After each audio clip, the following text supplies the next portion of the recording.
The Great Unity. The event occurred after the mighty descent of the Holy Spirit at Pentecost, which led to the founding of the church. The number of believers rapidly increased, growing from 120 people to thousands. The believers were of one heart and mind. They maintained fellowship, together learning the apostles' teaching, praying, and breaking bread. Sharing of material possessions was the outstanding characteristic of this community.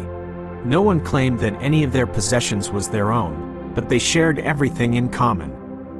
They sold their lands or houses and brought the money to be placed at the apostles' feet, to be distributed to anyone who was in need, thus ensuring that there were no needy persons among them. Importantly, this act of selling and giving was completely voluntary.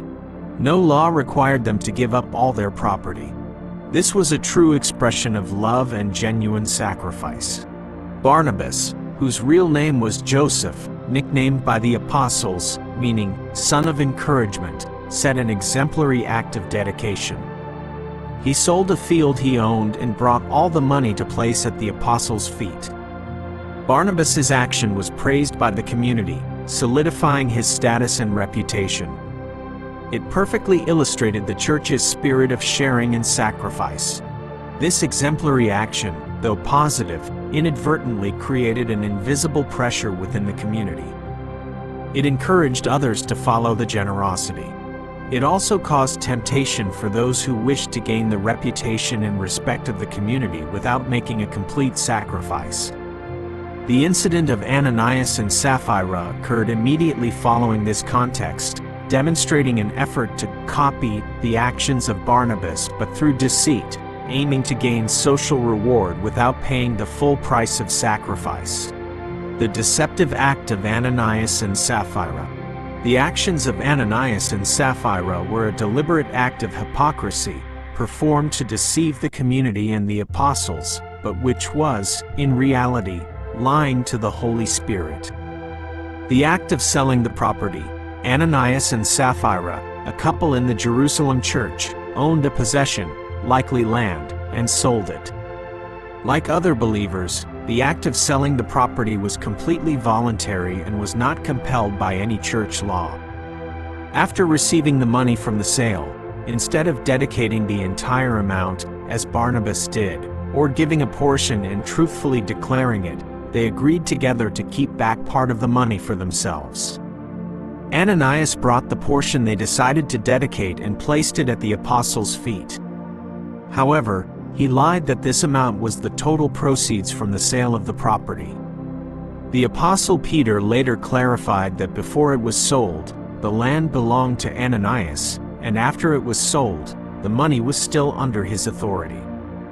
They had the right to keep back a portion, or even the whole amount. Their sin lay in the fact that they deliberately lied about the amount they dedicated, aiming to create an appearance of absolute generosity. This was a counterfeit of holiness and unity. Peter concluded that Ananias's motivation was influenced by Satan, leading him to lie. Specific motives may have included reputation and status. They wanted to gain the fame and respect of the church community. They wanted to be praised as those who had dedicated everything, like Barnabas and other generous believers. They still wanted to keep back assets to secure their personal future. In other words, they wanted to benefit from both worlds, being respected in the church for their dedication, yet retaining personal financial security. This act was also a challenge to the Holy Spirit, showing that they thought they could deceive God and conceal their dishonesty. The exposure and judgment. The death of Ananias. When Ananias brought the money, the apostle Peter immediately exposed his sin. Peter asked, "Ananias, why has Satan filled your heart to lie to the Holy Spirit and keep back part of the money for yourself from the land you sold?" Peter emphasized that the field was Ananias's own before it was sold, and after it was sold, the money was still under his control. The issue was not keeping back the money, but the act of lying about the amount dedicated. Peter concluded that Ananias had lied not to people but to God. Immediately upon hearing these words, Ananias fell down and died. The young men came, wrapped up his body, and carried him out for burial. The death of Sapphira. About 3 hours later, Sapphira came in, unaware of what had happened to her husband. Peter asked her if the amount dedicated was the total price received for the land. Sapphira answered, "Yes, that was the amount." She had become an accomplice and confirmed her husband's lie. Peter declared, "How could you agree to test the Spirit of the Lord? Look, the feet of the men who buried your husband are at the door, and they will carry you out also." Immediately, Sapphira fell down and died at Peter's feet, and she was also carried out and buried beside her husband. Great fear seized the whole church and all who heard about these events.